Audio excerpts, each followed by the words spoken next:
ഭരണം മാറി വരുന്നതാണ് നല്ലത്. എന്താണ് ഈ പെൻഷനൊക്കെ ഇത് ഒരുപാട് ഇപ്പൊ എവിടെ ഈ ഭരണം ഇപ്പം നമുക്കൊക്കെ പൊറുതിമുട്ടിയിരിക്കുകയാണ്. നമസ്കാരം. രണ്ടാം പിണറായി സർക്കാരിന്റെ ആയുസ്സിന് ഇനി വെറും ഒരു വർഷം മാത്രമേ ആയുസുള്ളൂ. 2026 നിയമസഭാ തെരഞ്ഞെടുപ്പ് നടക്കാൻ പോവുകയാണ്. പിണറായി സർക്കാരിനെതിരെ ഭരണവിരുദ്ധ വികാരം ജനങ്ങൾക്കുണ്ട്, കൂടാതെ തന്നെ പാർട്ടിക്കുമുണ്ട്. ഓരോ സംസ്ഥാന സമ്മേളനങ്ങളിലും കണക്കിനിട്ട് കൊടുക്കുന്നുണ്ട് പിണറായി വിജയനും അതുപോലെ തന്നെ പിണറായി വിജയന്റെ കിങ്കരന്മാർക്കും. അതായത് പിണറായി വിജയന്റെ കൂടെയുള്ള മന്ത്രിമാർക്കും മന്ത്രിമാരുടെ ഭരണം ഉൾപ്പെടെ മോശമാണെന്ന് തന്നെ ജനങ്ങൾ കേൾക്കെ പാർട്ടി തന്നെ വിളിച്ചു പറയുന്നുണ്ട്. അതിൽ നിന്നും ഒരു കാര്യം വ്യക്തമാണ്, പാർട്ടിക്ക് പോലും വേണ്ടാത്ത ഒരു ഭരണം, അതായത് പാർട്ടി നേതാക്കൾക്ക് പോലും CPM എന്ന പ്രസ്ഥാനത്തെ വെറുത്തു തുടങ്ങി എന്നത് യാഥാർത്ഥ്യം. നമുക്ക് ജനങ്ങളിലേക്ക് പോകാം, അവരുടെയും കൂടെ അഭിപ്രായം അറിയേണ്ടതുണ്ട്. കാരണം ജനാധിപത്യമായ ഒരു സംവിധാനമാണ് ഇനി വരാൻ പോകുന്നത്, വോട്ടെടുപ്പ്. ഒരു കാര്യം ഉറപ്പ്, ഭരണത്തിൽ സന്തുഷ്ടനല്ല, പക്ഷേ ശക്തനായ ഭരണാധികാരിയാണ് പിണറായി. പക്ഷെ ഇപ്പോഴത്തെ ഭരണത്തിൽ സന്തുഷ്ടനല്ല. അല്ല അപ്പം എന്തെങ്കിലും അഭിപ്രായങ്ങളാണ് അല്ല ഭരണത്തെ സംബന്ധിച്ചോളം ഇത് വലിയ ഗുണങ്ങൾ ജനങ്ങൾക്ക് ഉണ്ടാക്കുന്നു എന്ന് ഞാൻ കരുതുന്നില്ല.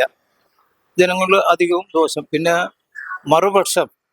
മറുപക്ഷത്തിൽ ഇത് സ്ഥിതി തന്നെ, പ്രത്യേകിച്ച് വേറെ ഗുണങ്ങളൊന്നും ചെയ്തിട്ട് നിൽക്കുകയല്ല മറുപക്ഷം. അതുകൊണ്ട് ഈ പക്ഷം ഇങ്ങനെ നിൽക്കുന്നു എന്നുള്ളതേ ഉള്ളൂ. 2026 അടുത്ത ഇലക്ഷൻ വരികയാണ്. അതെ, അടുത്ത ഭരണം ആര് ലീഡ് ചെയ്യണമെന്നാണ് ആഗ്രഹം? അത് UDF-കാർ ഒറ്റക്കെട്ടായിട്ട് UDF തന്നെ ഭരണത്തിൽ വരാനാണ് സാധ്യത. എന്തായാലും ഒരു മാറ്റത്തിന് പൊതുവിൽ സാധ്യതയുണ്ട്. ഭരണമാറ്റത്തിന് സാധ്യതയാണ് അടുത്ത ഇലക്ഷൻ കാണുന്നത്. ഇലക്ഷനിൽ കൃത്രിമം ഇല്ലെങ്കിൽ, ഇലക്ഷനിൽ അധികം ഇപ്പൊ അറിയാമല്ലോ, ഓരോരുത്തർ 1 ലക്ഷം വോട്ടിന്റെ അതിൽ കൂടുതൽ വോട്ടാണ് 800 രൂപ വരുന്നത്. അപ്പൊ ഇതൊന്നും അത്ര കറക്റ്റ് ബാലറ്റ് ഇലക്ഷൻ, ശരിയായ ഇലക്ഷൻ. പക്ഷെ അതില്ലാതെ ഇപ്പോഴത്തെ ഇലക്ഷനെ കുറിച്ച് മുൻകൂട്ടി ഒന്നും പറയാൻ പറ്റില്ല. പക്ഷെ എന്നാലും ഒരു മാറ്റത്തിന് സാധ്യതയുണ്ട്. അതാണ്. അപ്പൊ അടുത്തൊരു ഇലക്ഷൻ വരുമ്പോഴത്തേനും ഏത് പാർട്ടി ഭരിക്കണം, അല്ലെങ്കിൽ ഏത് നേതാവായിരിക്കണം മുഖ്യമന്ത്രിയാണ് നിങ്ങളുടെ ആഗ്രഹം? അങ്ങനെ പ്രത്യേകിച്ച് താല്പര്യമൊന്നുമില്ല. നമ്മുടെ ആ സിറ്റുവേഷൻ ബേസ് ചെയ്ത് എങ്ങനെയാണ് വോട്ട് ചെയ്യാൻ തോന്നുന്നത്, ആർക്കാണ് ചെയ്യാൻ തോന്നുന്നത്, അങ്ങനെ ചെയ്യത്തുള്ളൂ. ഇതുവരെ അങ്ങനെയാണ് ചെയ്യുന്നത്. എന്തായാലും ഇവരിനി തുടർന്ന് അടുത്ത ഭരണവർഗം കിട്ടുമോ എന്നുള്ള കാര്യത്തിൽ ഒരു ഉറപ്പില്ല. അതായത് ഇപ്പോഴത്തെ ഒരു ഭരണം തുടങ്ങിയിട്ട് 8.5 വർഷം കംപ്ലീറ്റ് ആയിരിക്കുകയാണ്. അപ്പൊ ഇനിയിപ്പം 2026 ഒരു ഇലക്ഷൻ വരുന്നുണ്ട്. ആ ഒരു ഇലക്ഷന്റെ സമയത്ത് ആര് മുഖ്യമന്ത്രി ആവണം എന്നാണ് നിങ്ങളുടെ ആഗ്രഹം? മുഖ്യമന്ത്രി എന്ന് പറയുമ്പോൾ ഒരു വിദ്യാഭ്യാസം ഉള്ള ഒരാള്, ഇപ്പൊ യൂത്തിന്റെ ടേസ്റ്റ് മനസ്സിലാക്കുന്നതും ബാക്കി ജനങ്ങളുടെ ടേസ്റ്റ് മനസ്സിലാക്കുന്ന ഒരാള് മുഖ്യമന്ത്രിയായി സ്ഥാനത്തിരുന്ന് കഴിഞ്ഞാൽ കുറച്ചുകൂടെ വികസനങ്ങളൊക്കെ നടക്കും. നമ്മളെ നിന്ന് ഓവറായിട്ട് ടാക്സ് പിഴിയുന്നുണ്ട്, എന്നിട്ടും നമുക്ക് ഈ നാട്ടിൽ ഒരു വികസനവും കാണാനില്ല. വെറുതെ റോഡ് പണിയുന്നു, കുത്തിപ്പൊളിക്കുന്നു, ഇതൊക്കെ തന്നെയാണ്. ക്യാമ്പസിൽ എന്തെങ്കിലുമൊക്കെ വെറുതെ ഒരു കാര്യമില്ലാണ്ട് പിള്ളേരെ അങ്ങ് പാർട്ടിപരമായിട്ട് അങ്ങ് അയച്ചു വിടുന്നു. ഒരു വികസനവും കാര്യങ്ങളും ഒന്നും നടക്കുന്നില്ല. അവർക്ക് എഡ്യൂക്കേഷൻ്റെ ഭാഗമായിക്കോട്ടെ, എല്ലാവരും ഇപ്പോൾ എബ്രോഡ് പോവുകയാണ്. അപ്പോൾ ഇവിടെ ആരും നിൽക്കുന്നില്ല, ആർക്കും ഇഷ്ടമല്ല ഇവിടെ നിൽക്കാൻ. സത്യം പറഞ്ഞാൽ അതൊന്ന് നേരെയാക്കി കിട്ടിക്കഴിഞ്ഞാൽ കേരളം നന്നാവും. കേരളം നന്നായി കഴിഞ്ഞാൽ ഇന്ത്യ നന്നാവും. ഇന്ത്യ നന്നായി കഴിഞ്ഞാൽ ബാക്കി നമ്മൾ തന്നെ മാതൃകയായിക്കോളും. അതായത് ഇപ്പോഴത്തെ പിണറായി വിജയൻ ഭരണം തുടങ്ങിയിട്ട് 8.5 വർഷമായി ഞാൻ പറഞ്ഞല്ലോ. പിന്നെ ഈ ഒരു 2.5 വർഷം കൂടെ ഉണ്ട്. അപ്പൊ മൊത്തം അവരുടെ 10 വർഷത്തെ ഭരണം തീരുന്നത് 2026 അപ്പം അവരുടെ ഭരണത്തിൽ നിങ്ങൾ സന്തുഷ്ടരാണോ? ഞാനത് ഓൾറെഡി പറഞ്ഞല്ലോ, സന്തുഷ്ടരെന്ന് വെച്ച് കഴിഞ്ഞാൽ അല്ല, തീരെ പൊതുവെ താല്പര്യമില്ല. കാരണം എന്താ പറയുക, നമ്മളിപ്പോ റോഡ് ട്രാൻസ്പോർട്ട് ആ ഒരു മേഖല നോക്കിക്കഴിഞ്ഞാലും അതിലും കുറെ അഴിച്ചുപണികളൊക്കെ ഉണ്ട്. ചുമ്മാ കാര്യമില്ലാത്ത കാര്യത്തിനൊക്കെ ഫൈൻ അടിക്കുന്നു. ഒരു കാര്യമില്ലാണ്ട് വെറുതെ അവർക്ക് എപ്പോഴും പൈസ, അവരുടെ ഖജനാവിലോട്ട് എപ്പോഴും പൈസ വീഴുക എന്നുള്ളൊരു ചിന്ത മാത്രമാണ് ഇപ്പോഴത്തെ ഇവിടുത്തെ സർക്കാരിനുള്ളത്. പൊതുജനങ്ങൾക്ക് വേണ്ടിയിട്ട് ഒരു കാര്യങ്ങളും ഇതുവരെയും ഇവിടെ ചെയ്യുന്നില്ല. സത്യം പറഞ്ഞു കഴിഞ്ഞാൽ ഇതാണ് പൊതുജനങ്ങളുടെ ഒപ്പീനിയൻ. ഒട്ടുമിക്ക ആൾക്കാരുടെ ഒപ്പീനിയനും ഇതാണ്.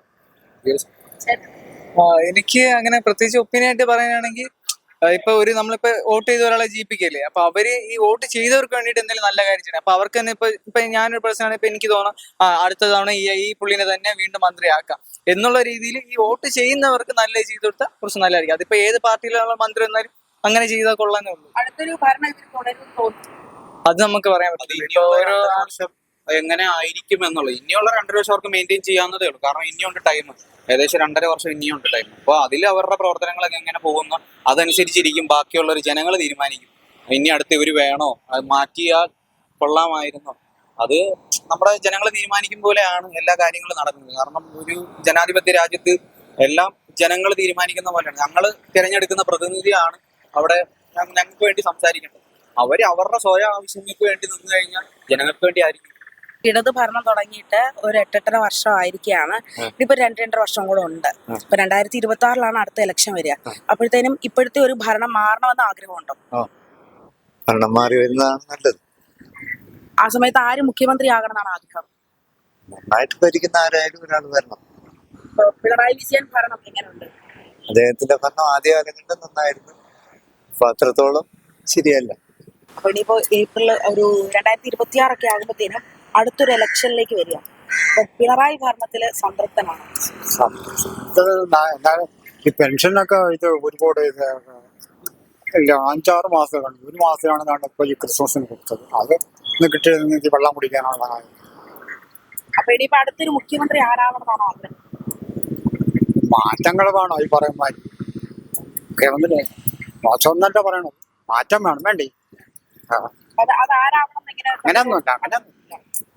മാറ്റം വേണം. 2 വർഷം 10 വർഷം ഇരുന്നിട്ട് മാറ്റങ്ങൾ വേണ്ടി പറയുന്നത് അത്രേ ഉള്ളൂ. ഇത് പെൻഷന്റെ കാര്യം പറഞ്ഞ 5-6 മാസമായിരുന്നു.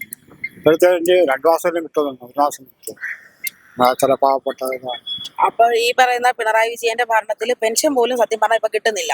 അപ്പം പിണറായി വിജയൻ മാറിയിട്ട് വേറൊരാൾ വരുമ്പം അത് ആരായിരിക്കണം എന്ന് എന്തെങ്കിലും ഐഡിയ ഉണ്ടോ? ആരായിരിക്കും? ഇപ്പൊ ഇലക്ഷനിൽ പറഞ്ഞില്ല ആരാണെന്ന് അറിയാൻ പറ്റില്ല. ഇപ്പൊ എവിടെ ഈ ഭരണം ഇപ്പം നമുക്കൊക്കെ പൊറുതിമുട്ടിയിരിക്കുകയാണ്. എല്ലാ വിലക്കയറ്റങ്ങളും. ഓട്ടോറിക്ഷയ്ക്കാണെങ്കിൽ ഓട്ടോ എന്ന് പറഞ്ഞതേ ഇല്ല. പല രീതിയിലും ബുദ്ധിമുട്ട്. സപ്ലൈക്കിലാണെങ്കിൽ ഒരു സാധനം ഇല്ല വാങ്ങാൻ. വെളിയിലാണെങ്കിൽ വില കൂടുതൽ. തേങ്ങയ്ക്ക് തന്നെ 70 രൂപയായി. വെളിച്ചെണ്ണയ്ക്ക് അതുപോലെ വില കൂടുതൽ. ഒരുവിധം പിടിച്ചു നിൽക്കാൻ പറ്റുമായിരുന്നു 8.5 വർഷത്തിന് മുമ്പ് വരെ. ഇപ്പൊ അത് പറ്റുന്നില്ല. ആദ്യം മുമ്പേ സന്തുഷ്ടയായിരുന്നു, ഇപ്പൊ വലിയ സന്തുഷ്ട ഇല്ല. അതായത് ആദ്യത്തെ ടൈമിൽ കയറിയ സമയത്ത് ഓക്കെ ആയിരുന്നു. ഇപ്പൊ അത്ര ഇതില്ല. കാരണം മുമ്പത്തെ അത്രയല്ല, ഭരണങ്ങളൊന്നും അത്ര പോരാ. ചെലവും എല്ലാം കൂടുതലാണ്. പെൻഷനൊക്കെ പെൻഷന് കൊടുക്കുന്നില്ല. കൊടുക്കണുണ്ട്. ചിലപ്പോ 2 മാസം കൊടുക്കും, ചിലപ്പോ അത് 2 മാസം 1 മാസം ആവും. അങ്ങനെയൊക്കെയുള്ള പ്രശ്നങ്ങളും.